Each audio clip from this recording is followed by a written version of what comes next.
We are your home theater and AV questions answered. This is AVRant. Want your home theater or AV question answered by Tom and Rob? Send it to question@avrant.com. Welcome to another edition of AV Rant. I'm Tom Andrew, and I'm here with Rob H. This is AV Rant. It's your home theater and AV questions answered.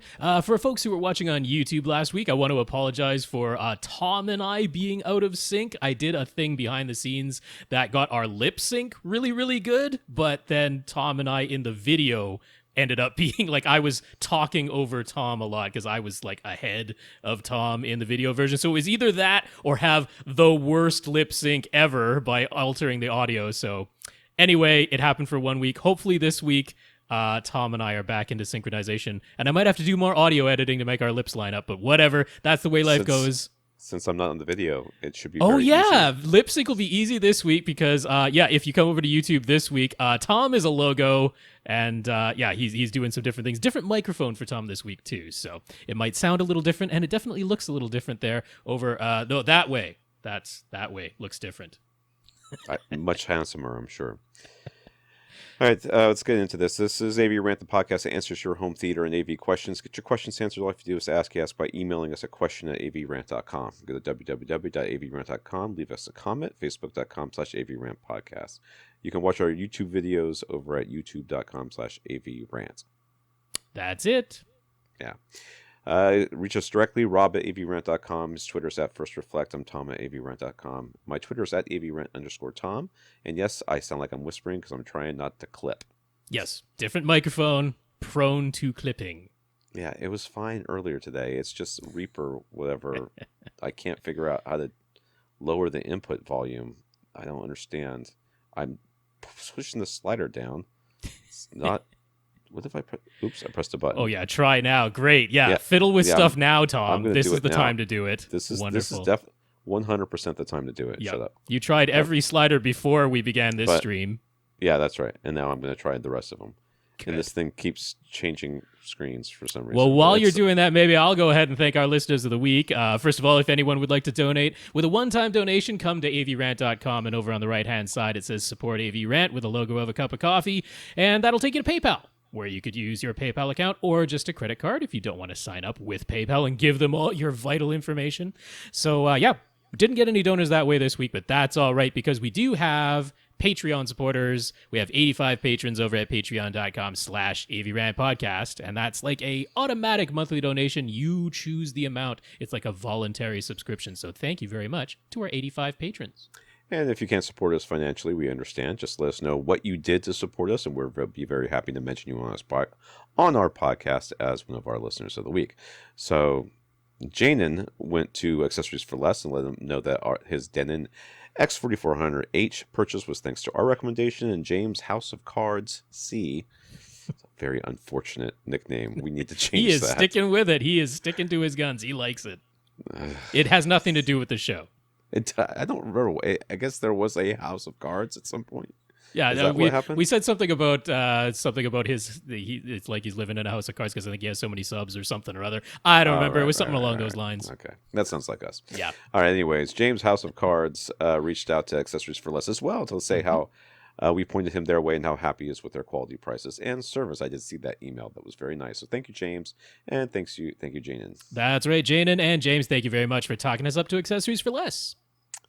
All right, I do have some news. I was on the podcast earlier today. One of the many things I was doing today, and instead of getting ready for my trip, I was on another podcast. And you're going to say, "What podcast were you on, Tom?" And I'm going to say, "What podcast, Tom?" Don't exactly know. You don't know what podcast you were a guest on. It was Resi Week. It used to be something else, but now it's Resi Week. Yes. So Resi Week is about residential installers and stuff, and they were talking about some.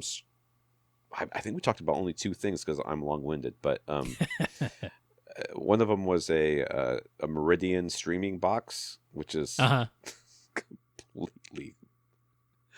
They're like, "Hey Tom, do you think it's niche?" I'm like, "Yeah." It's niche. I don't think anybody needs this. I mean, literally, I don't think anybody needs this thing if you don't own Meridian speakers. And the people who own Meridian speakers, guess what? You don't need it either. I didn't say exactly that, but one of the other guys was talking about how this thing does high res audio, and it's so much better than, because if you look at Bluetooth, it won't even send over. Bluetooth won't even send over the bass. I'm like, yeah, that's not right. That's not true. That's not how audio compression works. I know. But he's probably thinking of or talking about some old codec, and I'm like, if you've got any phone on the planet except for an iPhone, you can use aptX, and you'll get full CD quality. And if you don't have that, then you can do this with your iPhone and just send it over AirPlay. You're gonna get full CD quality. So anything beyond CD quality is a waste. I'm on this podcast talking. They're not gonna have me back, I don't think. But the custom installers are like, yeah, this is really good. People really want this. And then they asked me or they asked us if people.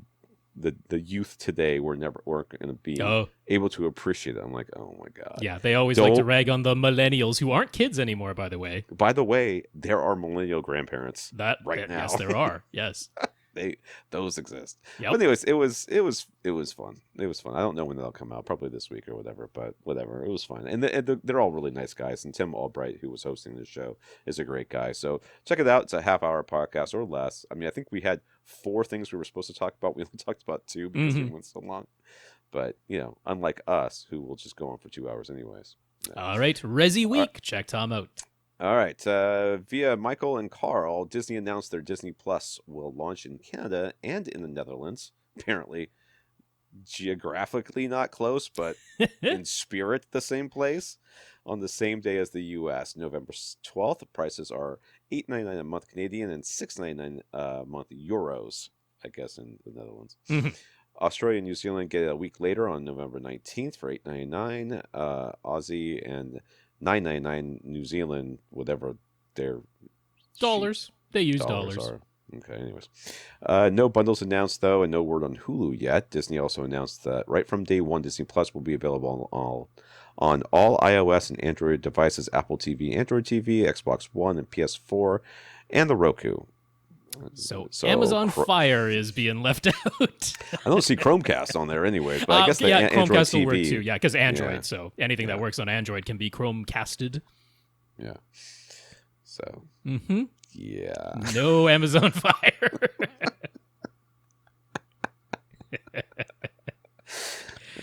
Sometimes things are fun. Yeah. CBS and Viacom have agreed to merge to a merger deal to form Viacom CBS. Oh, jeez, they really phoned that one. They racked their brains to come up with that name. But ours is more important. But Mars is more important. They didn't go alphabetical, so somebody won. They used to be one company, but split back in 2006, notably separating the TV versions of Star Trek owned by CBS and the movie versions of Star Trek owned by Viacom. Owned Paramount. Now they're getting back together as long as the deal is approved to fight all the other major studios and their streaming services. Perhaps much more will be coming to CBS All Access in the not too distant future. Other than just Star Trek. Anyways, Viacom's major brands are Paramount, Comedy Central, Nickelodeon, and MTV, which no longer plays music. CBS also owns Showtime, so you got that going. So that's going to be their stable. Everybody, you got HBO Max. That's going to be Warner Brothers stuff. Everything Warner Brothers, and you got NBC Universal. So that's they're all going to be together. They're going to launch their streaming service in 2020. So all the majors going to have their own individual streaming thing. Everybody give us $7 to $15 somewhere in that range. So Plex is killing their Plex Media Player for Windows and Mac, a new desktop app that's much more similar to their web player and lacks the Plex Media Player's TV mode, will become the only Plex player for computers. So if you still want to use Plex on a TV with a traditional remote, the Plex team is saying it's time to switch to a streaming box or a smart TV and ditch the home theater PC. So Screw you guys. So I mean, I'm not really using a home theater PC attached to any of my large screen televisions anymore. But regardless, I hate this because it forces you to use a mouse. You can't just keyboard your way around in the web player. And I hate using a mouse for Plex, like, because sometimes I do watch content on my laptop or on my desktop, and having to use a mouse with Plex, I don't know, step backwards. So I'm disappointed by this, but who knows? Plex constantly changes, so maybe if enough people complain, they don't have to necessarily bring back the media player app, but if they could at least give us keyboard control in this new app, I would much appreciate that. That is my request. Move from dock. Okay. TCL announced their new 8 series 4K TVs for the USA coming in October. That's just right around CEDIA. I guess a month after CEDIA. These are the first consumer displays to use mini LED backlighting. The 65-inch model will cost $2,000 and uses over 15,000 mini LEDs divided into 768 local dimming zones. That doesn't divide equally? Does 20. that divide? Oh, well, it's 15,300 something or Oh, other. that's why. You says over 15,000. Over 15,000. Okay, It's a strange little number. So 768 times 20. So 20, it's a cluster of 20 mini LEDs for each of the 768 individual zones in the 65-inch model. Right, and the 75-inch model will cost $3,000. It's just 25,000-ish mini LEDs divided into 1,000 local dimming zones. 8K models, which have already been announced in Europe and Asia, will be coming in 2020. So that's a lot of zones, and I like this. That is the most zones that we've come across so far, because even the Sony backlight master drive, which is not using mini LEDs, it was using regular-sized LEDs, one per zone in the Sony backlight master drive, didn't have this many in those sizes, so this is upping the number of zones. It's just more things to break in these things. But anyways, both the 2019 8 series and 2019 6 series are using the QLED branding and use quantum dots for wide color. And TCL is introducing an app for iPhones and Google Pixel phones to use the phone's camera for color calibration purposes. Terrible idea, but whatever. And they did say it's only going to be from like 50% stimulus upward because it isn't reliable enough in lower light conditions. And they're limiting it to just iPhones and specifically Google Pixel and no other Android phones at the moment because they need to know with pretty good certainty what the reaction of the cameras will be, so they need to keep it predictable. But an interesting idea nonetheless. You might be able to at least adjust the upper portion without hiring a calibrator, which you didn't need to do in the first place, but whatever. AVRant listener Patrick wants to know why each mini LED isn't its own local dimming zone. Yes, so rather than making this a separate question, this is all tied together, and I thought I'd throw this in there. Well, Vincent Teo from HDTVTest, first of all, he put up a video regarding this USA announcement release, but prior to that, going back a month or two, he was at the European and Asian launch event, and they actually detailed their plans. TCL detailed their plans for mini LED in the coming years. So they were mentioning how, in this first iteration, they're still using like current chipsets, current algorithms for the local dimming, and it doesn't really have the processing power this year to make use of individual. And also, they have to change the way each mini LED is powered, because you're talking about a huge number of them. So right now, these clusters of 20 or 25 are sort of sharing one little power area. I would think they have to be isolated too. So you've got that to consider as well. So it's a completely different design. TCL put up a roadmap at their announcement in Europe and Asia, saying that in 2021 they're hoping to bring that up to 3,840 zones in the 65-inch version, basically 4 mini LEDs per zone, and that they would be switching over to using a thin film transistor grid to power the mini LEDs. So it's almost like a second LCD back there, except that it's directly powering the LED backlight. And then in 2023, they're expecting that they'll be able to power each mini LED individually and have all 15,000 or 25,000 zones that way. So it is coming along, Patrick. It won't be here this year or in 2020, going by that roadmap, but it's on the way. They have that idea in mind. I figured out what this background noise is. It's the fan. I usually turn it off. Very most likely. Yeah, anyways, sorry about that, guys. All right, some comments here. Jeremy. So this was like novel length, but I've tried to bullet point it. These are a considerable number of bullet points. We might just get through this and be Let's done with try this to rattle podcast for through today. it. Wanted to share a full rundown of the theater he has just completed. Took about a year, and he says our advice along the way was vital. He snagged clearance Focal Electra B and BE. No, is it BE or BE for beryllium. Yeah. Yeah, I know that. I knew that, but I don't know if they pronounced it. How they pronounced it. Anyways, and the Aria series speakers, all powered by an Emotiva 11-channel amp and the Marantz AV 7704 Pre-Pro subs, or a pair of REL S5 super high outputs. Hope you got that Emotiva on one of their not sales that they have all the time. He started with the JVC X790 projector, but upgraded to an NX7 as soon as it was available. He highly recommends doing so if you can afford it. He thinks the genuine 4K JVC projectors offer a number of small improvements, but they all add up to a noticeably better image. He took our advice and went with a white 135-inch screen rather than some sort of gray or ambient light projecting 150-inch. That was by far the correct choice, he says, which is true. Pretty much always. This is a completely blacked out room. When you see the pictures, if you're not seeing them already, there's absolutely no reason to have a light projecting. I mean, unless you're worried about the reflection off the whites of your eyes.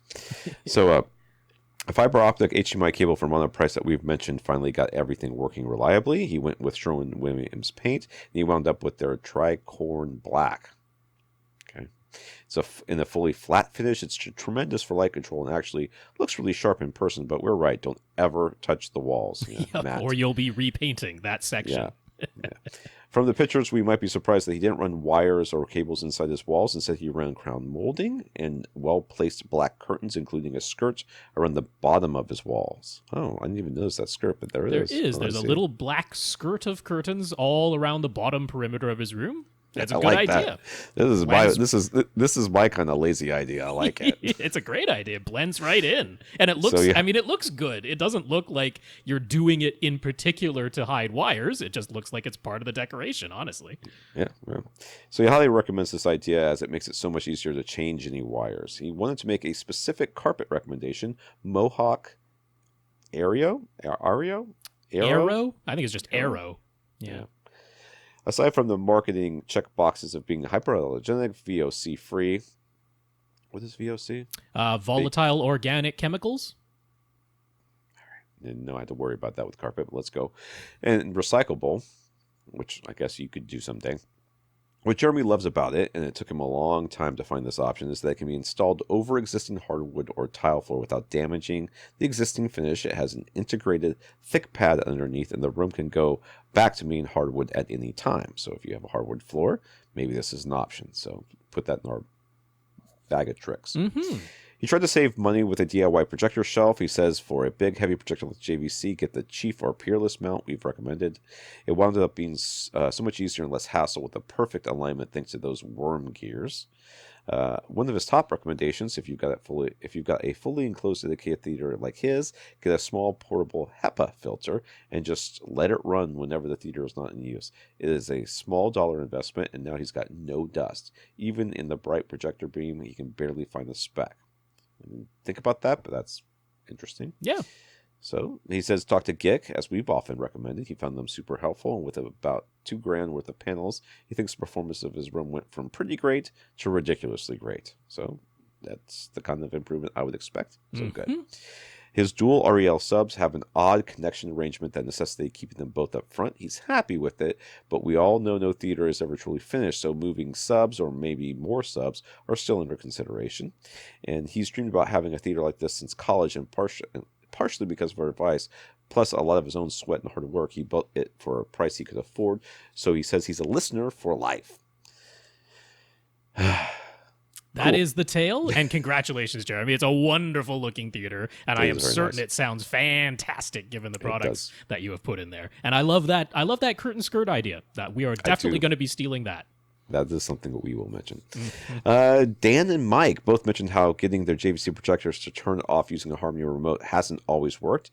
Adding additional power off commands to the device power off menu worked for both of them. So I guess last week or the week before, or maybe both, somebody was talking about that. So good. Yep. So instead of just saying power off and then power off again, they're like power off, then power off again, then power off again, and then again, and maybe a couple more times. And just after all of that, it does work. So it's basically like my puppy. Listen to you when she wants to. There you go. All right, let's get into the questions here. Zach bought a Denon X4300H from Accessory Less back in January 2017. It worked well out of the box, so he didn't worry about doing any firmware updates at the time. But recently, he figured he should check if there was a newer firmware for him to install, and he discovered that his unit's networking hardware doesn't seem to be functional. Mm-hmm. Plugging an Ethernet cable straight into his router and checking the network settings showed everything grayed out, and the IP address as 000. He tried attaching the included Wi-Fi antenna to see if he could connect that way, and even tried 2 different routers, but no connection. So he checked on Denon's website, and there is indeed a newer firmware that he could download onto a USB stick. But when he follows the instructions for manually updating the firmware via USB, it says to go to Online Music Source within the home menu, and then select USB. When he goes to Online Music Source, a blue circle just spins forever on the screen, and he cannot proceed any further. Little blue circle of death. Yep. Everything except Hios still functions just fine, and he isn't using Hios at all, so is it even worth bothering to trying to connect in for a possible repair? It was a refurbished unit from Accessories for Less with a 1-year warranty, and that was 2.5 years ago, so what do we think? I just don't poke it. That's kind of my reaction. I would certainly just try giving them a call, because that doesn't hurt anything. And if they're like, it's going to cost X amount of dollars and that is more than you want to spend to get it repaired, then, things are still functioning okay for you because you aren't really using any of the network features at the moment. And I mean, he hasn't tried the turn it off, turn it back on thing yet either, though. He did. I think he mentioned he tried a full factory reset. Did he do a full? Okay. Yeah. So that would be the only. That's the only thing they're going to tell you to do is do a full factory reset, and if that doesn't work, they're gonna tell you to send it in. And the possibility of a network card, either. I mean, it could literally just be physically detached in some way, because that's not impossible. And that's sort of what it sounds like. Yeah. Or if it's not that, something in the networking side of things has gone completely wrong. I mean, that should be entirely repairable. But it might cost some money since it's out of warranty. But I mean, I would give them a call, because that can't hurt. The worst they can tell you is that it's going to cost some amount of money, and then you will decide. Yeah. So I wouldn't say avoid calling them for some reason, but yeah, there's not really much else to be done here, right? Yeah, I think that it's going to be a phone call, and then you're going to say, I ain't paying for that, and that's going to be into that. Probably. Tom, is this ended that right? Yeah, Tom. Mm-hmm.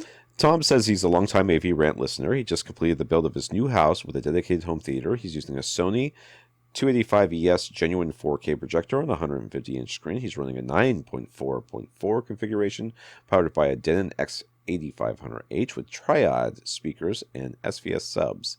Yes, 4 of them. Mm-hmm. 2 rows of elite home theater recliners, and it's all run via simple control. We have beautiful looking theater. Those are the exactly same seats as the ones I have. Oh yeah, even with the right down to the flat bottom of the seat, instead, because they have an option where it's like a 2 cushion seat with a different firmness in the middle versus around it, but he's got the flat version, which is the one I have, which is a little less expensive, and probably the reason that both of us went that way. But yeah, the exact same seats, but beautiful looking theater. Looks like all in wall for the 2 sets of side surround speakers, soffits overhead to hold his lighting, so that the don't have to worry about running wires and that stuff. And one detail, it's a little bit small in the image, but it looks as though he put up absorptive panels on his side walls, and then instead of having the regular fabric that wraps around the panel be the printed image, it looks like he has a separate piece of fabric for each of his printed images, so he can change them, right? He's basically got a normal black they look like banners. Yeah. That's what they look like. But it looks like he's got a normal black absorptive panel, and then he's put, well, it definitely looks like fabric, because it's a little bunched up on one of the ones in the front there. So I quite like that idea, because instead of it being one panel that is permanently wrapped with a printed image, now you could change it out by just swapping fabrics on top of the black background. That's a cool idea. It's a huge theater, too. 2 rows looks of quite seats. Large, yes. Spacious. 4, at least 4 wide. Mm-hmm. With ample room for walkways on either side. Yeah. So he was Good-looking going stuff. through some boxes and found some 3D glasses. They worked with the Sony projector, and it was the best 3D experience he's ever had. It set the bar low, but whatever.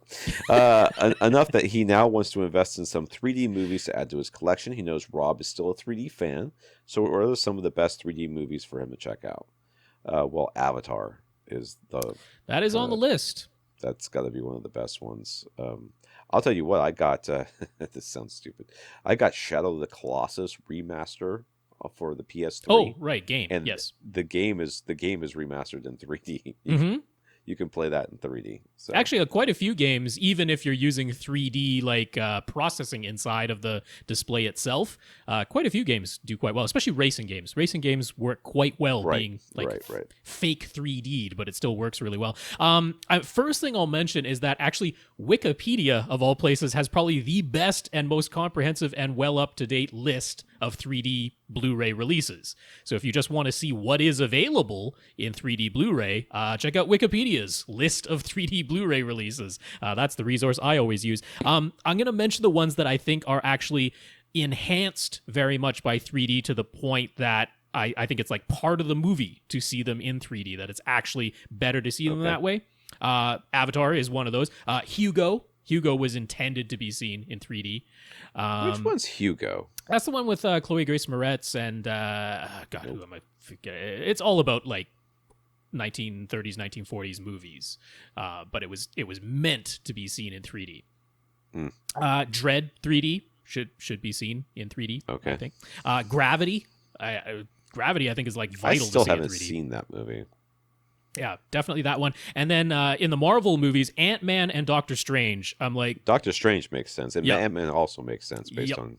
To me, those were not filmed in 3D. Those were 3D conversions. Those were conversions, but they were really well done, and it adds to the narrative of the movie to see it in 3D, in my opinion. So that's well worth it. The new Ghostbusters... it makes use of 3D in some innovative ways, like they actually have things come outside of the black bars, so it really comes out of the screen. And also Blade Runner 2049, in particular, that scene where the hologram lady is like overlaying herself on top of the real lady. Right. It's seeing that in 3D makes a significant difference. There's some others there where I'm like, I think they're really good in 3D, but not necessarily vital. I mean, almost anything computer animated looks really good, but in particular, Cloudy with a Chance of Meatballs, I think, was one of my favorites. Tron Legacy looks very good in 3D. Pacific Rim, Edge of Tomorrow, and all of the Planet of the Apes movies look good in 3D. Of these, Edge of Tomorrow. Okay. The Marvel movies, I don't really remember loving or hating Ghostbusters, which is weird. And the Planet of the Apes movies I would watch again. Oh, they're very good. Dread, of course, as well. Yep. Avatar, Hugo, Tron Legacy, God help me, I'm never watching that again. But we'll see. All right.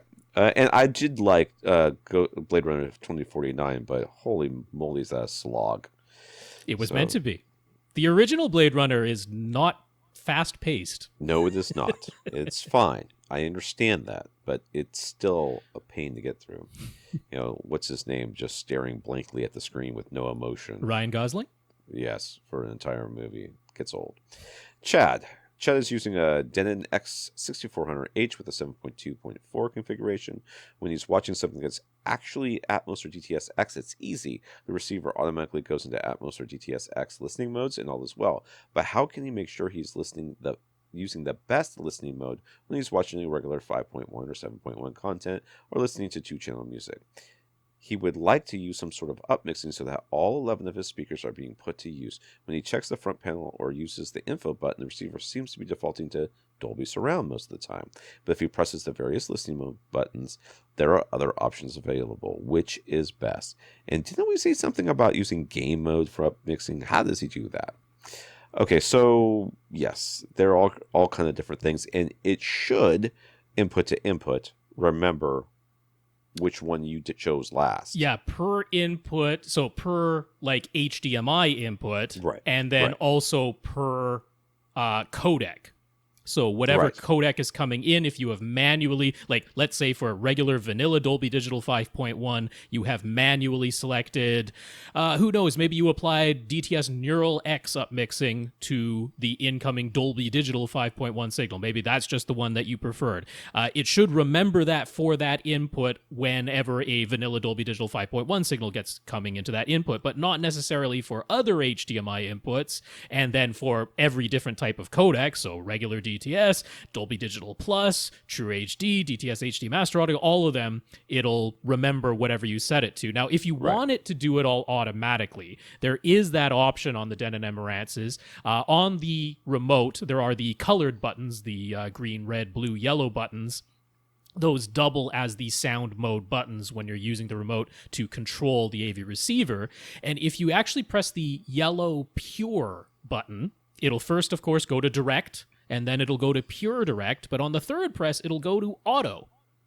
And the way that the Denon AVRants default under auto is to always use either Dolby Surround Up Mixer, which will put sound into all 11 of your speakers, or DTS Neural X if it's a DTS codec. That's what the auto will do. So it will always try to use all 11 of your speakers, which is what you said you wanted to do. It'll simply default to using Dolby Surround Up Mixer for Dolby signals and DTS Neural X Up Mixer for DTS signals, which makes a lot of sense. Yeah, and there's nothing wrong with either one of those up mixers. The Dolby Surround has gotten pretty good reviews, and it makes sense to use the DTS. But the DTS ones, you would think that would make the most sense. You could just sit there with your remote, and every time you try out, listening, every once in a while you're watching stuff, just hit it and the info button, see what it says. Like, right, it's saying this. I wanted to, let's try the different ones. Then you'll whatever. But I would just go with whatever. But what I would say about the auto setting, though, is that it defaults to using the movie version of those up mixers. It'll be the movie version of Dolby Surround Up Mixer. It'll be the movie version of DTS Neural X. So when we've mentioned using the game version of these up mixers, there is the blue game button under the sound mode buttons. And so there are 3 different versions of each of these up mixers. The Dolby Surround Up Mixer has a movie, a music, and a game version of it. The DTS Neural X up mixer has a movie, a music, and a game version of it. And they do upmix things slightly differently, depending on whether you choose it using movie, music, or game. In movie mode, it more or less adds a little bit of reverb into the surround channels. In the music mode, it sort of spreads everything across the front 3, the left, center, right. It spreads those. And then in the game mode, it is the most discrete. It tries to lock sounds into individual speakers, and that's why I actually prefer the game version, in particular of DTS Neural X. So if you want what I like to use, if I'm watching movie content, I like to use the Neural X up mixer, particularly because I use front wide speakers, and that's the only up mixer that puts any sound into front wide, so I have a slight addition to that. But nevertheless, I like the Neural X up mixer for movie content, particularly pressing the blue version of it, the game mode version of it. It does tend to goose the overhead speakers more than the Dolby Surround Up Mixer. It makes them louder and more noticeable. You might like that, you might not. For music, I certainly prefer the Dolby Surround Up Mixer. No question about that. And I would probably, I don't know, it doesn't particularly matter. I mean, I would try all 3 because there's no right or wrong answer. I don't tend to usually use the music mode because I don't like that weird spread that it does across the front. So I tend to stick with game mode no matter what. All right. Matt, this is from Australia. Matt is having a very large, fully custom apartment designed and built for him. The space as a whole is in a regular shape, a sort of looks like an airplane wing. It's all floor-to-ceiling glass for the outer walls, hardwood throughout, and a coffered ceiling. The great room, where he will have an L-shaped couch and a TV viewing area that is completely open to the kitchen and dining area, is over 45 feet long. The width varies because of the irregular shape, but is approximately 25 feet wide on average. There's a large, solid concrete support pillar pretty much right where he'd like to put his seats. So the L-shaped couch is basically shifted to the left where the 85-inch TV and front speakers will be mounted. I cannot. This is a very strange house. Well, it's not a house, it's an apartment. It's an apartment, right? No, I mean, it's large. I am certain this is going to be luxurious. I'm certain this is the type of thing that you are going to see in a magazine. Yeah. I have a side comment. I mean, this is not to deride anybody who does this, because obviously this is being done for style and this is being promoted by architects and that. But I do question, since there's no way that this is inexpensive, I do question the idea of creating spaces that are not particularly pleasant to actually live in and day out. I mean, they look fantastic. They're wonderfully clean, and all the lines, I'm sure, are wonderful. And there's tons of light from these floor-to-ceiling windows through the entire space. But like actually living in those places day to day, it's... I'm going to be honest. I walk around in my underwear a whole bunch. Right. You know? I mean, when I'm doing yard work like I did this morning, I go into the garage, I take all my dirty, filthy, sweaty clothes off, and I walk naked all the way to the bathroom. So that's floor-to-ceiling windows, probably not going to work. Though, after living in Australia and seeing the kind of style that's generally that people generally like there, I can understand this, and you're right, it's probably going to look fantastic. Yeah. And honestly, it's going to echo like crazy. It will be a little bit on the echoey side, but that's okay. We can do something with this. So, what am I looking at here? I'm seeing a picture. So here's the whole picture of the whole thing. Yes, and then there's the kitchen, dining, scullery, which I'm not. Is that where they put the skulls? I don't understand what that is. Isn't that usually called a spice kitchen? It's like a separate kitchen where you can keep your spices and not contaminate. So like a walk-in closet. Right? Mm-hmm. Okay, and this is the seating area kind of off to the right there. Yeah, so we can see there's a circle just to the right of his seating. There's a zoomed-in view that we're looking at, and that is a big support column that cannot be moved, and it means that the seats have to be pushed over to the left. And there's, I guess, the TV is going to be in an indentation. Yeah, so there's an extra detailed one that he sent in where actually that's coming up in section A, so we can describe that now. Oh, okay. Here we go. All right, so obviously we'll be saying this place is an acoustical nightmare. He'll have a large rug for the TV area and drapes over the windows on the right, but only for the portion from the TV to the seats. The coffered ceiling has been designed for a look that uses solid plaster. Is there any such thing as a solid plaster finish material that absorbs sound without perforations? Anything else that can be done in here as far as acoustics go? Freestanding panels all the way around you. I sincerely don't think that was in the plans. God, no, the first thing, wise, there is nothing that plaster. It's just going to reflect. There's no absorption there. You can't. There's no soft plaster. I know. I mean, you could. There are like those sort of like wood grid slat type of things. You often see them in really high ceilinged office spaces or warehouses that act as diffusers. Right. You can put absorption above that to give an interesting look. But if you've already got a coffered ceiling being built, I'm guessing he doesn't want to have wood grids with absorption above them, changing the look of what was planned. What's a coffered ceiling? Because I don't know. It's like a grid, like that look when you like wide chunky grids everywhere on the ceiling, like soffit grids running everywhere. Oh, okay. That type of look, right?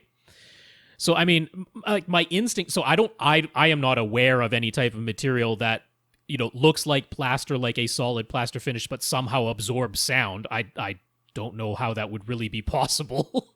It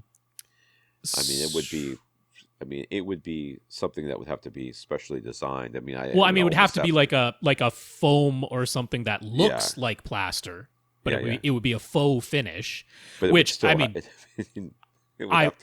I would look into and consider, because I don't know where else besides the ceiling in something designed this way that you are going to put, like, where are you going to put soft absorptive things in something that's been designed this way, other than the ceiling? The ceiling to me is the candidate. I mean, if there is a way to, instead of just having it literally be hard, flat plaster, this is a designed ceiling that has a look to it. Could it be lined with, textured foam? I mean, not that we think foam is the greatest compared to insulation, but when you're going point, for, we'll take anything. we'll take anything the upside that absorbs of the, I mean, like you said, this is going to be a very reflective space. That's true, but the fact that it's so big, I mean, and irregularly shaped, at least it's not all parallel surfaces. That's right. It's going to kind of like what's going to end up happening is you're going to be watching TV, and somebody will say, "I can't hear the TV," and somebody 30 feet away at the other side of the room will go, "Well, you turn the TV down." Please. Right. Yeah. There's going to be weird, unpredictable things going on in the room. I mean, anywhere that you can put something absorptive, do so anywhere at all, whether that is furnishings, even if it's big leafy plants to try and get some diffusion going on. I mean, anything to break up the sound waves in here. This kind of, let me just like completely outside the box here. Talk about that. I know you've got a coffered ceiling. I know you've got this special whole look thing going on. But what if this area over here, this one little area, was like sort of unique and had its own little look? And the look I'm thinking of is more akin to, a concert hall, like not an auditorium, but like a, someplace you would go to listen to opera. Right. So I'm thinking like these wood slats ceilings that are sort of like angled and dropped in, and that then sort of wave pattern that they sometimes use. Yeah. And that sort of thing. And I'm thinking like that sort of style only in this corner. Now I'm telling you, I fully expect this guy to say you have lost your mind. So I'm just throwing it out there as a possibility. Like, right, something that still looks architecturally interesting and fits the idea of an acoustic space that you might see in a very high-end venue. Right. And only in this sort of honestly, TV I area. said freestanding panels all the way around you. I mean, it's not outside the well, because sometimes people have like what do you call them, like dressing shades, right? Right. So instead of that, you make them gobos, right? They're freestanding curved areas, but they're made out of absorptive panels. Right. Yeah. But I'm even thinking like custom made, like curved, like you would go and have a frame made of curved material, right, and then have that whole thing be absorptive, and then that kind of visually separates the dining area from the TV viewing area. Yeah, something. Right. I mean, anything. It would be really. I mean, let's just get way out there because apparently this dude's got lots of funds here. I mean, like the whole thing, they're all right next to each other, but at an angle. You walk in, you press the button to turn the theater on, they all close. Like an interlock, so that the theater area becomes sort of separate. That would be, ridiculous, but awesome. Yep. In any case, those are ideas that we have for the acoustics now. Well, I think I'll talk about my idea for the seating when we talk a little bit more about the way the TVs are set up and that. Yeah, so, I mean, the only other thing I'm going to say is as much absorption as you can put in this room in places that including if it's like the the bays that are created by that coffered ceiling, if you can have some layer, even if it's cotton batting covered by fabric up there. I'm thinking even like things like you have a vase, or a vase, maybe, whatever, that you want to display, and it's on a stand. If that stand... that stand should be the pedestal, a wood frame, and then you should just shove it full of insulation and cover it with fabric and call it art stand. Yeah, if nobody's going to think anything about it, and it's absorption. If you have an end table with 4 legs and a little shelf below it, then in between the bottom of the upper portion and that shelf, that's all filled with insulation and fabric around it. It looks like everywhere. It's part of the end table, but it's got insulation in it. Yeah. All right, so the current plan includes a recessed niche to hold the 85-inch TV and AV gear. The width and placement of this niche was determined by the layout of the bathroom on the other side of the wall. The result is that the seating is not centered on the TV due to the support column to the right of the seating. The distance from the niche to the seating will be about 4 meters or 13 feet. Any comments? I hate niches. And I don't see the reason for it. This is so like now you can never own another TV. I don't understand the need for the need. Now, one thing was in the original plans, the bathroom wasn't quite as large, like the shower stall and the bathtub area weren't quite as large. So those were actually extended a little bit, creating the niche where the 85-inch TV will go. I'm like, just extend all of it. Don't have the niche, keep the extension on the bathroom, but also extend equally the portion that created the niche and just have the TV flat on the wall. I mean, if you really don't want the TV protruding from the wall at all, you could either, just slightly recess the TV, create a very, very tiny little niche for the TV, but I wouldn't do that. I mean, there's wallpaper OLEDs now. Yeah, I would have a flat wall here. Yeah. I would put the TV where I want it to be, and I would have my carpenter or whomever come in and say, listen, just drywall frame this whole thing. Right. With a little false wall there. Just don't have the niche. You don't and need then the niche. you know just what you extend do? the bathroom the entire way. Don't drywall frame it. Just frame the whole thing in, and then fill all that with insulation. But also, why not move the L-shaped couch closer? You don't need to be 13 feet away. I mean, 13 feet away from an 85-inch TV makes that not that big of a TV. Why not have the seating in front of that column? And I was actually thinking, right now he's sort of got the short end of the L next to the column and then the long end of the L along the side of the TV area. I'm like, well, rotate that so that the long part of the L-shaped couch is facing the TV in front of the column. The short area is along the right-hand side, and take your two regular seats and move them over to the left, which actually to me makes more sense, walkway wise, to have the two smaller seats on the left sharing the space with the kitchen. Sure.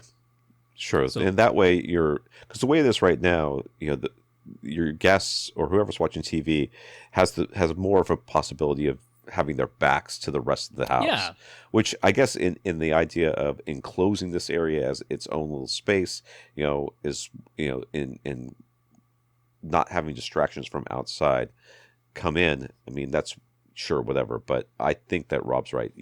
Move the whole thing a little bit closer, I think makes more sense to me as well. Yeah. Boy, I hate niches though, like for real. Yep, me too. The proposed audio equipment list is as follows: 3 KEF CI 5160 in-wall speakers up front, 4 KEF CI 200 RR 8-inch in-ceiling speakers for surround and surround backs. Yep. Well, where else are they going to go? I don't know. Where else? So they're going to mount them in glass.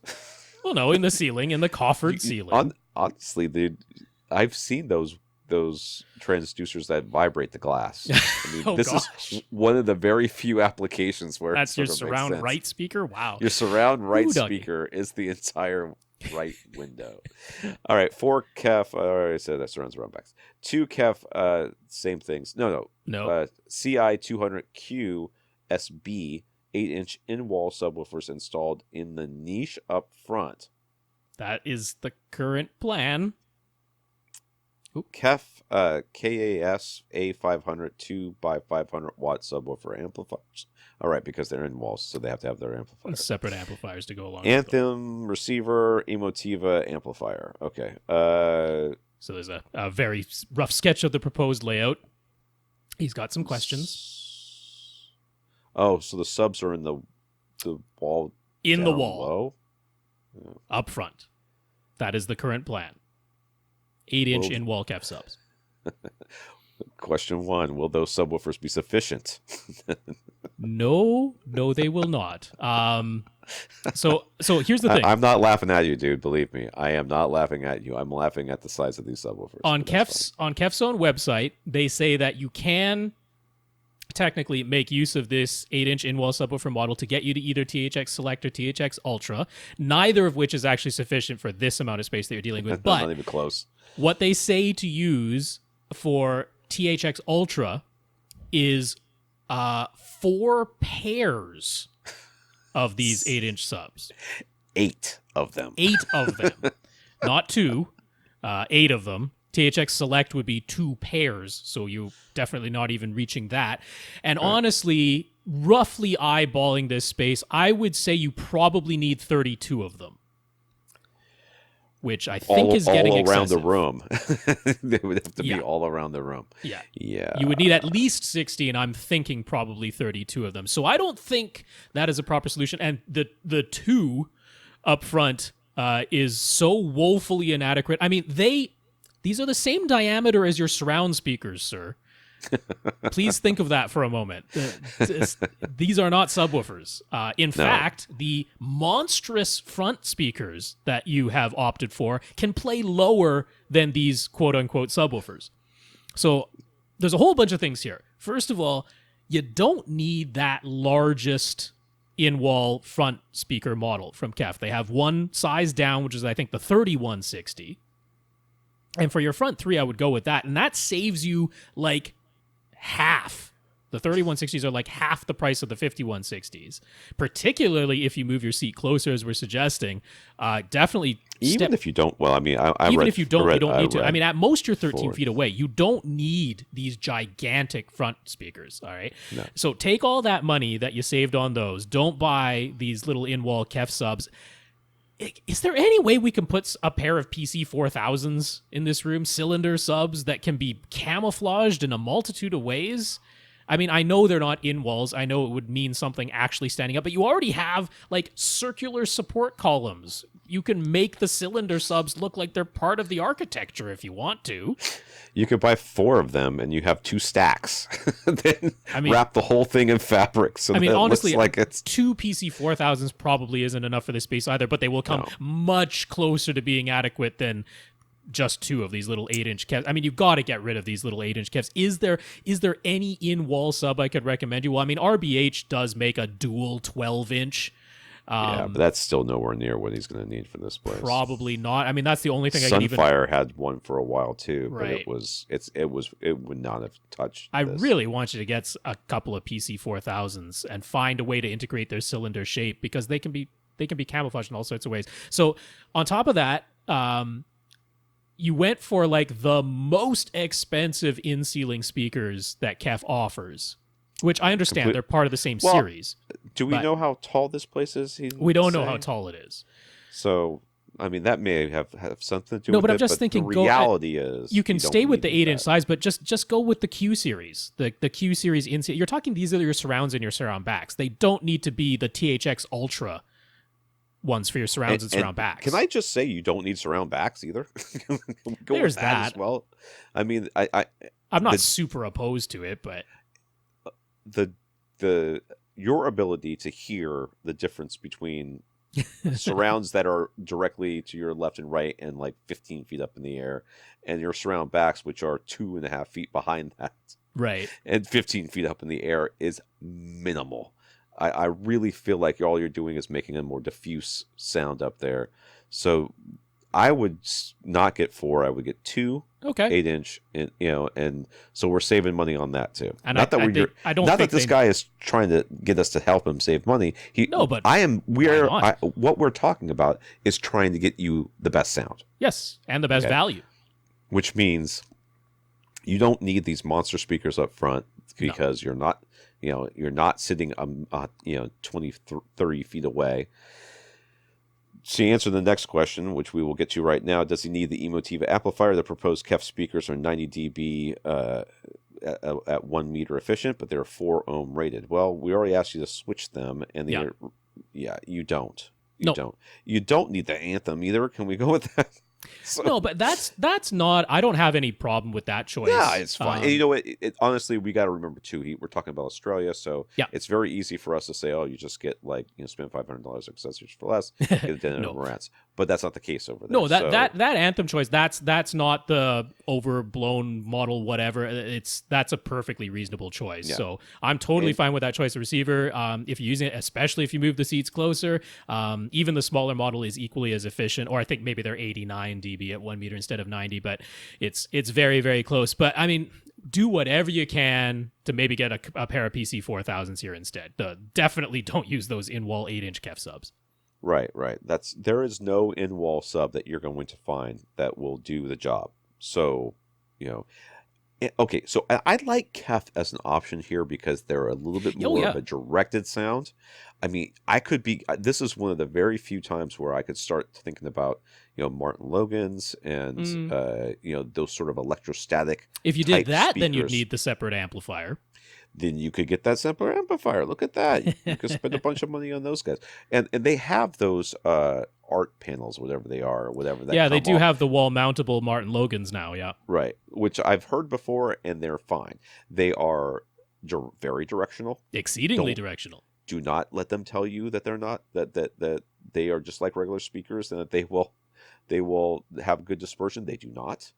But you have a small couch, so I mean, or you have to figure out what works for you, and then you could be fine there. But it will help a little bit with how much sound is being reflected around, because it's going to be more directional, which means there's going to be less frequencies going in all sorts of different directions. I can get behind that. But I do still like Kef very much as a choice here. Yes. So I'm not in any way going to try to steer you away from No. that, because I like that as a choice very much. So yes, what are our general thoughts on the choices of speaker, subs, receiver, amp in general? I mean, overall, nothing you've chosen except for the subwoofers is outrageously wrong. Oh, no, yeah, those are reasonable choices. We're talking more about how it's set up, maybe stepping down a model here and there. Yeah. But the subwoofers, for sure, that's the main thing. That's the only thing. That was the only real hiccup in your entire thing. I mean, unless you're really willing and wanting and want to install at least 16 of them, probably 32. Just have some. Just put a little skirt around the baseboards all the way around this place, and just have them every 3 feet. They're not cheap either. They're not cheap. So no, but if you really wanted the speakers up front, fine. No, we're not going to say you did something wrong. It's just we think that you could get away with less. But yeah, get rid of that niche. You don't need the niche. Yeah, and the niche has got to go. Yeah, because I mean, even if you don't want to go with wallpaper OLED, because you want the bigger size, and I don't think they're making the 88-inch in a wallpaper version yet. Samsung's Q90 has like a super flat design where it's really flush against the wall, and that's available in an 82 or an 85-inch size. So, but I really like the idea of him like building a itty bitty false wall off of his wall, off of that wall, and then doing it. At least you can have some insulation back there, and then filling it with insulation. And his speakers are behind there. You didn't see anything. I mean, this is a minimal cost. Yeah, and at least gives him some absorption someplace in this place. Right. Okay. All right. So, Francis, we talked to Francis before when he was expanding to a 7.2.4 Atmos configuration, and when one of his kids pushed the dust cap of one of his SVS PB1000 subs.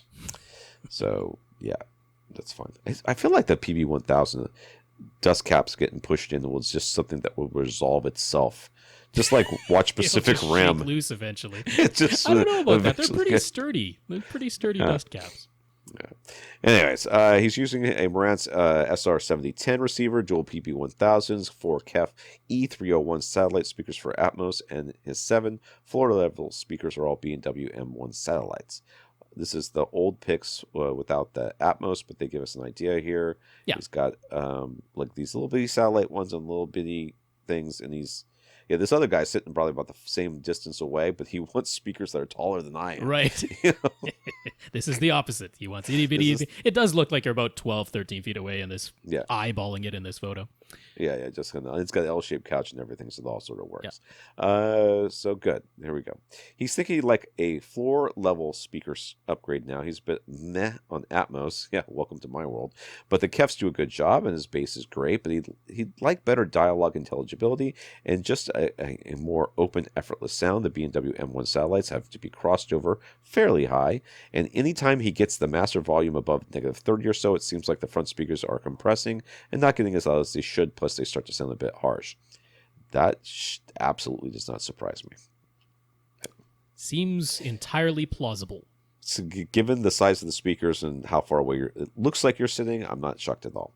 I'm not blaming B&W at all. I would think that I would expect that of any speaker this size involved. Yes. But he doesn't want big speakers. And even though Tom says his 6-year-old and 8-year-old shouldn't be that much of an issue when it comes to selecting speakers, his kids do knock into stuff. Dude, you know what you need? It's a paintball gun. They will only knock into stuff twice before they're like, ow, daddy, that hurts. Yeah, don't knock into stuff.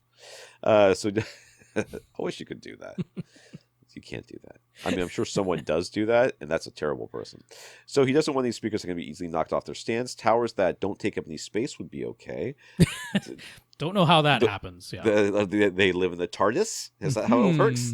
They're bigger on the outside or inside, whatever.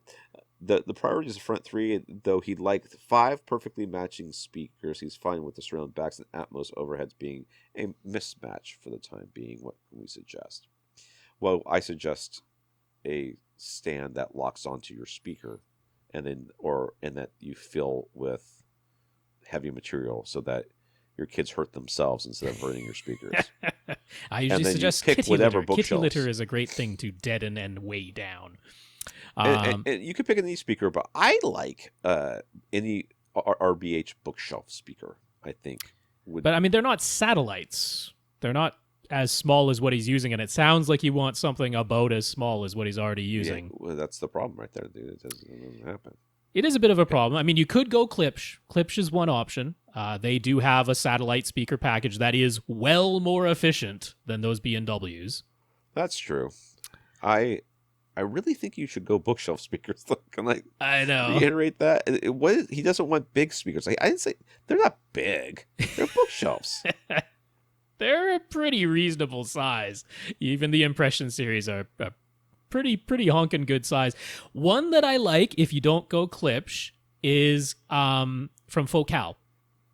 It's their SIB speakers, and you can get a package of them over at Accessories for Less for a very decent price.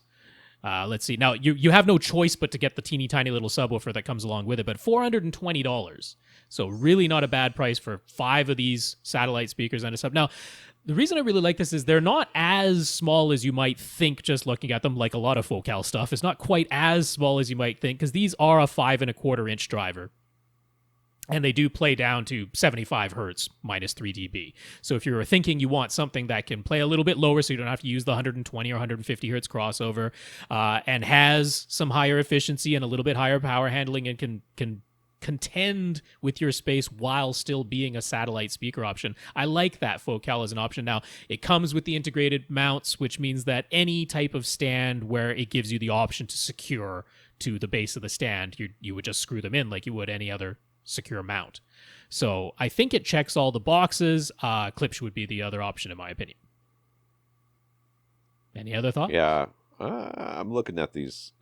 Which ones did you say they were? The SIB. T101s or something? Oh, from Klipsch's lineup, or? Oh, no, the Focal. From Focal. I'm looking at Kef. Yeah, no, Focal. I've got the link there in the notes. The Kef ones are thin, but they're wide. Oh, if you went the Kef T series? Yeah, that's what I'm looking at right here. They don't play tremendously loud, so I'm not sure I would go for that. All right.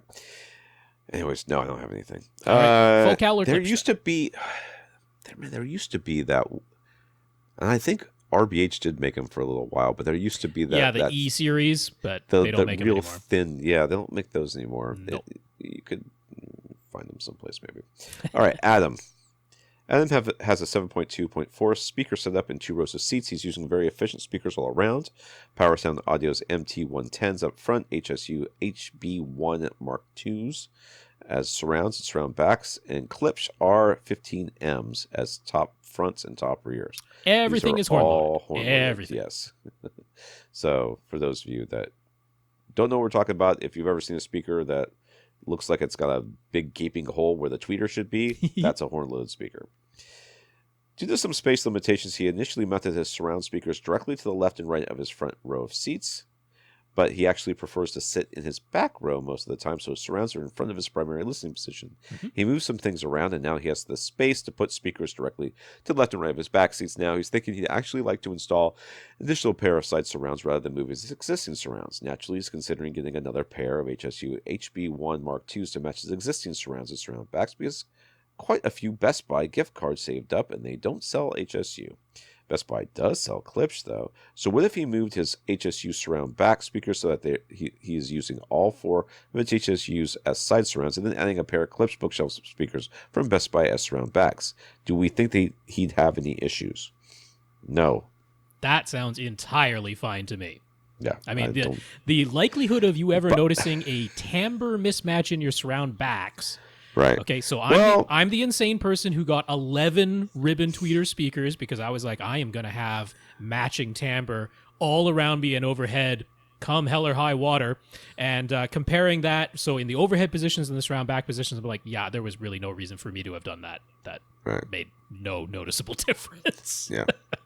I know in my head, yes, they are perfectly timbre matched. I cannot notice it, and that's me. I'm insane. Right. Well, the things that I would normally worry about whenever you start talking about Klipsch and other speakers is efficiency mismatch. But in and his case, this is like the only case where it makes where I'm like, yeah, you're going to be fine. It's going to be close enough. So yes, this is fine. Yep, I think that's a good idea. So he knows how we've covered how to wire 2 pairs of side surround speakers, but could we please go over it one more time? So he's absolutely sure. Okay. Yes, we can. Red wire out from the receiver to the first pair of surrounds on the one on whichever side. So let's just for the sake of argument say that the surround pair in front is surround 1 and the surround pair for the back row is surround 2. Right. So for the left side you take the surround left channel out of your receiver. You're going to go red wire or to the red on surround 1. Okay. Red to red, side, as normal. And then you're going to take the black wire out of that surround 1 to the red wire, right? Red wire. To the red input of surround 2. Red input, yeah. So you're going black to red for surround 2. Yeah, so you're going from speaker to speaker. So from black of surround 1 to red of surround 2, speaker to speaker, there's a wire. That's right. And then from surround 2, black, back to the receiver. That's correct. And that's how you do it. That is it. Yeah. That's all there is to it. And then do it again for the other side. Again on the other side. So it's still, as far as the AV receiver is concerned, it's still red to red and black to black. Right. But it's just that it's red to surround 1, black to surround 2, and then the 2 remaining binding posts of the 2 speakers get connected to each other. That's it. Right. All right, so he's considering a projector upgrade, although he isn't in any rush. He got an Epson 5040 UB right now, and a 160-inch screen. And that's why he likes to sit in his back row, I'm guessing. I am convinced that's one of those cases, because why did he plan for his surround speakers to be beside the front row? I'm guessing the initial plan was my front row is going to be my primary row, and I'm going for this monster screen, and it turns out a screen can be uncomfortably large if you're sitting close enough to it. So 100% agree with that. Happened. That's my suspicion. We tell you all the time how to figure out what screen you actually like. But there's the advice out there that says get the biggest screen you possibly can. You'll never regret having more screen versus less screen. I'm like, you can. When you start having to move your neck around to watch a movie, you start regretting how big that screen is. Yeah. When you get to the flying scenes in any Marvel movie at all and you get nauseated, yes. Or just have no idea what's going on. So he'd like to be able to use 4K HDR at 60 hertz, which the 5040 cannot do. With its limited HDMI bandwidth. So, and he'd also like to be happy. Let me try again. And he'd also be happy if you could get a bit more light output. Well, you chose 106. How about this? Get a smaller screen. Get a smaller screen? Yeah. Yeah. This solves all of these problems all at once. If you go down to a 135-inch screen, suddenly everything you can sit in your front row. You can sit in your front row, and everything snaps into place. Your light output probably gets close to doubling from your what you were experiencing before. Yeah. And here we are. All right. So the Epson is very capable in terms of light output, and he's tried all the picture modes, but he does prefer having a color filter in place for HDR content so that he gets the full DCI-P3 color. That filter reduces the projector's light output, though, so he's forced to choose more lumens but less color, or more color but fewer lumens. Dude, seriously, if you had a smaller screen, it would fix this problem too.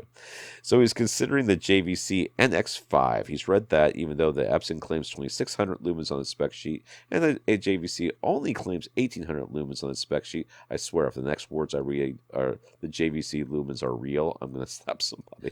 Not quite. When you're using them in HDR mode with a wide color filter in place, the JVC is actually brighter. Is that true? Would the JVC give him everything he is looking for? A smaller screen would give you everything you're looking for. Yeah. All at once. Yeah, well, other than the being able to use 4K HDR at 60 hertz, the Right. Epson remaining will not give you that. But so objectively, it is the case that if you are using one of the picture modes where the color filter is in the light path, that similar lamp mode for similar lamp mode, high lamp mode if you're trying to get the most light in either case, the JVC is a little bit brighter, but not tremendously so. We're talking maybe 150 to 200 lumens, which is not nothing. It is enough to be noticeable. Like side by side, you would say, yep, that one that's 200 lumens brighter is brighter, but it's not like a lot. And then on the flip side, if you take the color filter out of the light path, then the Epson is brighter now. Right. So the filter that the Epson uses cuts the light more than the filter that the JVC uses. And that's because in the case of the JVC, it's without the color filter already about 90% of DCI-P3. And then the color filter gets it to like 99. Whereas the Epson starts out quite a bit below DCI-P3 and the filter goes in place and gets it up to into the high 90s. So you could actually quite comfortably use the JVC without the color filter, in my opinion, which would then give you about 1,600 lumens or so, which is definitely brighter than the 1,000-ish lumens you're getting out of the Epson right now with the color filter in place. So with the Epson, you take the color filter out of there, and it gets up to like 1,800, 1,900 lumens in high lamp mode. So more than the JVC at about 1,600s without the color filter. But with the color filter, the JVC is about 1,200-ish. So here's my question. Who sits in the front row? I don't know. Well, I think that needs to be answered, because if the answer is no one, because everybody's uncomfortable. I mean, it could be that he's got family members that have really very poor eyesight or really prefer that big screen. Sure. He doesn't prefer it. That's possible. Which is fine. And then I'm like, okay, well, then your screen is fine or whatever. But if literally you've got this massive screen, you've got this row of seats that's up front that nobody ever sits in because it's too close to the screen, it's a buttload cheaper to buy a smaller screen. Yeah. And then move yourself forward. Don't need any extra speakers. Don't need a new projector necessarily. Right. Or you could go to the 5050 UB or something to get the 4K HDR at 60 hertz. Yeah. Yeah. Yeah. So you're saving money like all over the place by doing that. So because I know it hurts to say, but I mean, hey, this is a guy who has tower speakers in his home theater and actively wishes he didn't. That's how I feel. I mean, going from the 1,000 lumens of the Epson with its color filter in place to the 1,200-ish lumens of the JVC with its color filter in place, that's not enough to suddenly make it bright on a 160-inch screen. Right, it just isn't. Right. I mean, side by side, would you notice that it's a touch brighter? Yes, but it's not a lot brighter. Right. Yeah. Yeah. So if nobody ever sits in that front row, dude, just get a smaller screen and move, it just fixes everything. Michael was still having issues getting his Bell TV box to work with his new Onkyo TXNR 686 receiver. He and his wife ended up calling Onkyo, and their tech support had them go through a process of holding down the tone button on the front panel of the receiver and then pressing the return button. This brought up an option to the front on the front panel to change the HDMI ports from mode 1 to mode 2, and that finally got things working. Have we heard of this before? Does it limit the HDMI signal in any way?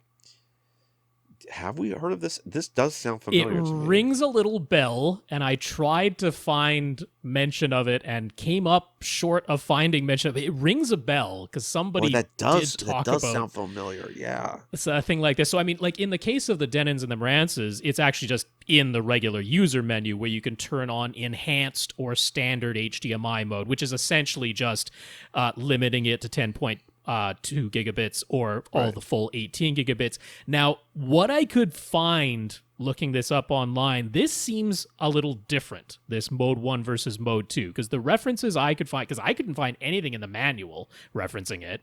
So fair enough, because we can't just say read the manual when it's not in the manual. So calling tech support seemed to have been necessary. But the references I could find to it, it seems as though what mode 2 does It's odd, but it seems that it limits the chroma to 420. So it limits the band. It limits how much bandwidth is It limits the being used. bandwidth somewhat, but not to the point of it won't pass 4K or it won't pass Right. HDR. I mean, you It's still just get all the color. yeah. It's just- Because all your sources are 420 chroma, but Right. that seems to be what it does. The references I could find anyway. So does it limit the HDMI signal in any way? Well, technically yes, but not in any way that is particularly substantive. significant, other Yeah. than if you were using your television as a computer monitor and really cared about colored text on a colored background, because then you would want 444 chroma and not 420 chroma. But for all video sources, they're 420 anyway. So since it got it working, I think he's concerned, does this affect any of his other sources, right? And no, it shouldn't. Your other sources should all be fine with this, unless it's a computer, like an actual PC, sending out 444. So that seems to be the case. It got your cable box working. That's the main thing. And it does ring a bell, but I couldn't find where it was mentioned before. Yeah, that does sound familiar. Yeah. He asked, lastly, do we have any info on the Canadian ISP and IPTV provider Vmedia? Their prices are attractive and appears to be available where he lives in Newfoundland. Nope. So I hadn't heard of it until he mentioned it. I looked them up, and okay, so every cable provider has mostly negative stuff being said about them.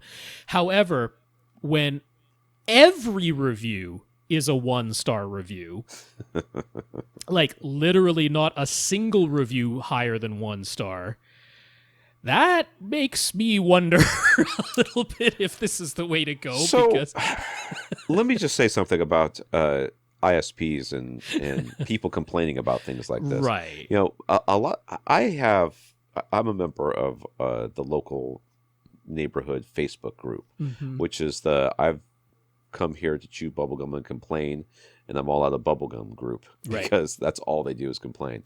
And I hear people complaining on there all the time about Yeah. how their internet's out and blah, blah, blah, blah, blah. And now I have the same internet they have. I have the same service. I have the same everything. The only thing I don't have is I don't use their router. I got my own. And that has made, and Rob encouraged me to do this when I was having problems with the podcast. Remember, I would lose Oh, yeah. internet for like once an hour or something like that. Yeah. So what I ended up doing is buying my own router. You know, I spent a bunch of money on it, and I didn't buy a cheap one. I bought a good one. Mhm. And then you take their modem / router Right. device, and you have to basically hack into it. Now, do yourself a favor. Use a device that's either can go over cellular networks or get all the pages open that you need on that computer. Because if you don't, you're going to be relegated to looking at it on your phone. Mhm. And then follow the instructions to basically turn that router modem combo thing that they give you Into only a modem. into only a modem, because Yeah. it can do that. Yeah, I did the same thing with my service provider. Now I power cycle my router maybe once a year, maybe twice. When my wife is complaining about it, and really all I have to, it's the computer and not the router. But I go over there and cycle it anyways just to make her happy. Sure. So, yeah. It could be, but I mean, it Yeah. seems as though nobody has gotten their quote unquote online DVR to work like Right. ever, this Vmedia provider, which seemed to be most of the complaints. Most of them, it seemed as though the actual internet service Right. was okay.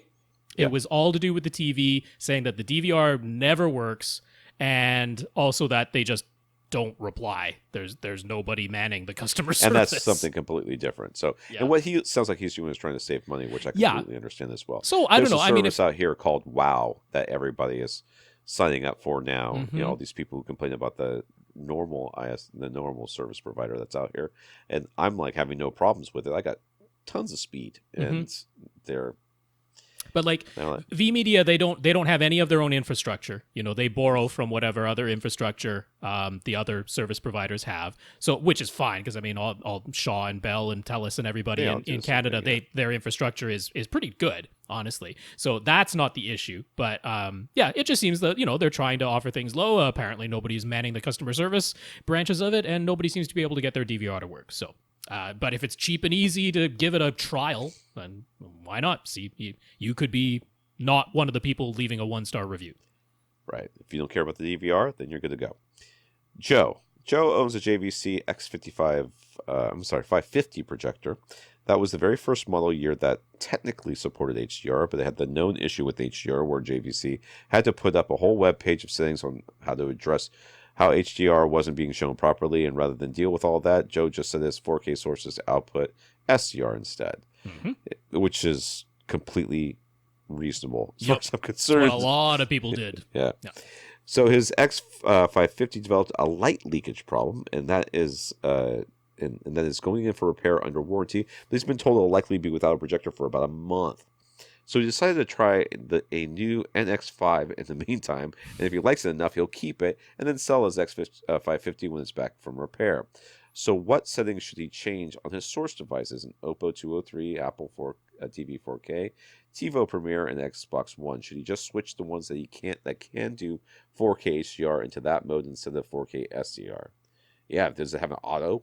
Just put them all on. Yeah, whatever. Largely yes, because the NX5, by all accounts, so the NX5, NX7, and NX9 from JVC, they're new ones. They're genuine 4K that have auto tone mapping built into them and seem to handle everything really quite nicely. I haven't seen any reports of really any problems. So in the case of the Oppo 203, setting it to auto for everything would seem to be the easy and very reasonable choice that works really well.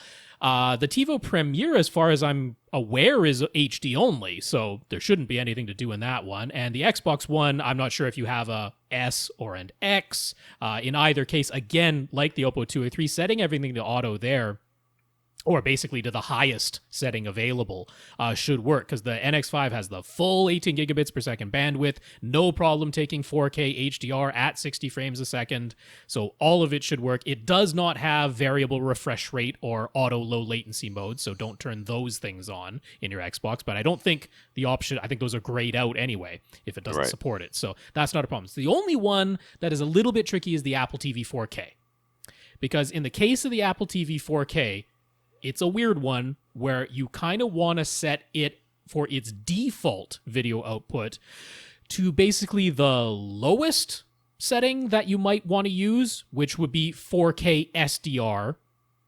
And I would recommend setting it to output 10-bit and 420 chroma. I would recommend doing that, because if you set it for that, then any source that is those things will get output that way, and the menu will get output that way.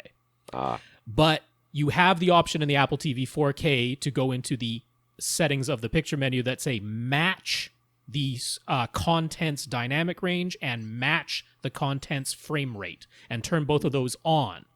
And now when something is HDR, it'll kick into HDR mode. When something is 24 frames a second or 30 or 60 or whatever it is, it'll match that frame rate. But the default setting, if you set it to 4K HDR as the default setting, everything will come out as 4K HDR, and a lot of sources are not HDR, so the Apple TV 4K is doing some weirdness inside of it to up it. And I wouldn't necessarily do that. So that's the only weird one. Okay. Should he swap out his Oppo 203 for a Panasonic UB820? I mean, if you did, you could make a bunch of money on that Oppo. I think. That's actually kind of true. Yeah.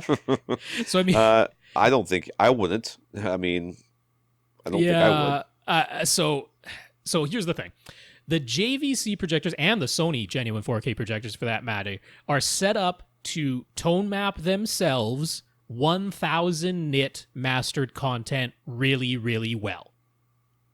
If the content has been mastered to 4000 nits, both of them tend to just clip off some detail that is above 1000 nits. They just kind of clip it off. So you don't really notice that anything is missing because it just got clipped off. It's only if you had something side by side that you might go, oh, there actually was a little bit more detail in there, and it got clipped off. So the Panasonic UB820, some people like it because, of course, it has its HDR optimizer where it will tone map everything down to 1000 nits and then send that out to the projector, which will then itself tone map 1000 nit data really, really well. That's the only thing that's different. Now, the vast majority of HDR content has been mastered to 1000 nits. So it's only for the small handful of discs, because all the streaming stuff out there is 1000 nit. So if it's your Netflix, your Amazon, your Vudu, whatever, that's already good to go. It's only for the small handful of discs that have been mastered to 4,000 nits. So I don't know. Is that super duper worth it? If you love your Oppo 203, keep it. I would keep it. Yeah. Wait until somebody starts modding them with tubes and then sell it. That's already happened. For like 10 grand. Yeah. Nick has an older Oppo BDP-83 Blu-ray player that has been made region-free. It has developed a problem with its disc tray. It won't eject fully. They contacted Oppo, and they said they would charge a flat $99 price for repair and shipping. Nick is okay with that, and he wants to keep this player because it does an excellent job of PAL to NTSC conversion, which is something he hasn't found in other Blu-ray players. He just wants to know, since it's going in for repair anyway, is there anything else he should have Oppo replace or refurbish while it's there to maximize its lifespan? I mean, just tell them to do a tune-up, I guess. I don't know. I mean, I've never had anybody ask me that they needed to have their Blu-ray player tuned up in some way. Right. I mean, to me, it's the moving parts, right? Right. The laser, the whatever the drive. Yeah, the actual thing that spins the disc, right? Yeah. I mean, well, what that would be swapping out the whole optical drive, which might be what they end up doing anyway, just because the tray isn't working. They might just swap out the whole optical drive. Because, I mean, inside of the thing, it basically looks like a PC optical drive without a case around it. That's more or less what it looks like inside of that thing. So they'll probably just swap out the whole thing anyway. They're probably not going to just repair the tray somehow. That's pretty much all the moving parts. That's kind of all the moving parts. Yeah, I mean, the whole thing about, you have to replace capacitors because they go bad or something. I'm like, no, no. I mean, yes, technically, but no, not in this case. So you could ask them, I suppose. I don't know if maybe the power supply, right? If anything besides the optical drive is going to go bad on a player, it's going to be the power supply. Nothing else. Yeah. Yeah, I suppose. So that would be the only thing I would consider. Yeah. All right, the last one. Carl. Wow. It is short. How long have we been going? It feels like forever. Yeah, it's an hour and a half. Shut up. Carl has a Denon X4400H, and he bought. There we go. And he bought some Polk speakers to mount on his ceiling for Atmos. He'd like to have top mills, and due to some placement restrictions, he was thinking those top mills could go just slightly in front of his seats, and then he could have top rears behind them. That was the thought he had in mind. I don't do receivers let you do that? Well, that's what he's asking. Here we go. The Denon won't let him assign top middles and top rears. Looks like he could do top middles and rear heights, or top fronts and top rears. What's the difference? What should you use? And what are the pros and cons of all the various 0.4 configurations? Is there a big difference when you call a speaker a height instead of a top? Well, it's a placement issue. I mean, there's overlap. There's a whole bunch of overlap. Yeah. I mean, I would just call it top heights or whatever, rear heights and top middles, and be done with it. But yeah, I mean, in essence, once you have 4 Atmos speakers, it's really just, is there forward and back and side to side? That's pretty much the only way that it breaks down. I'll be honest with you, though. This is quite literally the least, I think, effective of the 0.4 configurations that you can do. I mean, I like top fronts, top rears more than I like about anything else. But, I've got front heights. Yeah, I can't tell what the heck they're doing, and they're in front of my face. Yeah, you've got front heights and top middles. That's what right. Tom has. Yeah, so you're asking for top middles and rear heights. I'm like, those rear heights are really not going to... No, I would be shocked if you could ever point them out as doing something. What I would potentially say to you, though, is that...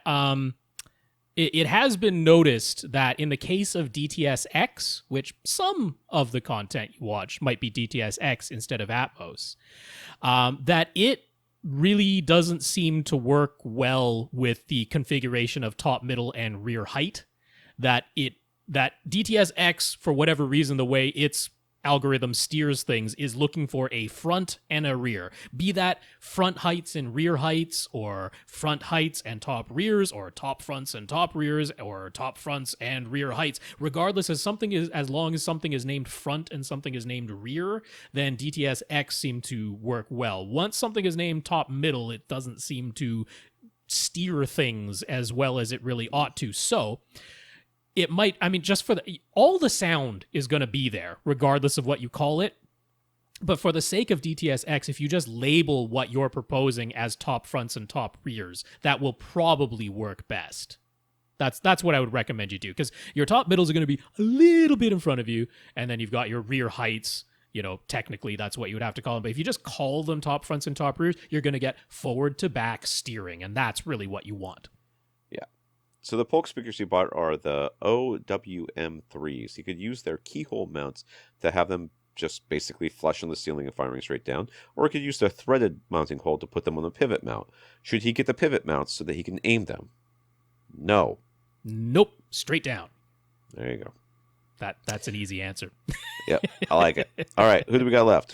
We have Mike S., Justin T., Carl R., this must be short because there wasn't that much space left on this document. Yep, Ben F. and Infinite Gary. There we go. We had 15 questions. We got through only 10, but that is how things go. Poor you. All right. I know. So, this is AVRant. To get your question answered, all you have to do is ask us by emailing us at question@avrant.com. We want to thank our listeners of the week, our 85 patrons over at patreon.com, as well as Jaden, who talked us up to accessories for less, and James, who also did the same. So thank you, James, Jaden, and our 85 patrons at patreon.com. That's right. Jaden and James, thanks for talking us up to Accessories for Less. It's patreon.com/AVRant podcast. If you listening would like to sign up to become an automatic monthly donor, and thanks very much to our 85 patrons who have done so. And if anyone would like to just make a one-time donation because they don't want to sign up for Patreon, come to avrant.com, our website, and over on the right-hand side, it says support AVRant, and that will take you to PayPal. All right. For AVRant, I'm Tom Andrew. And I'm Rob H. Now go out and listen to something.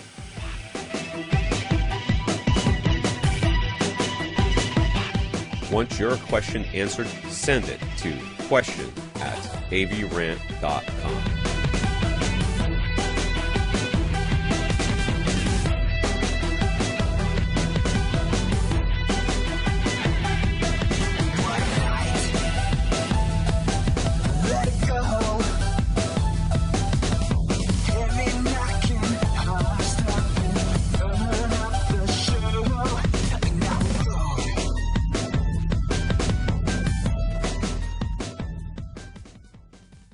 This is AVRant. Now go out and listen to something.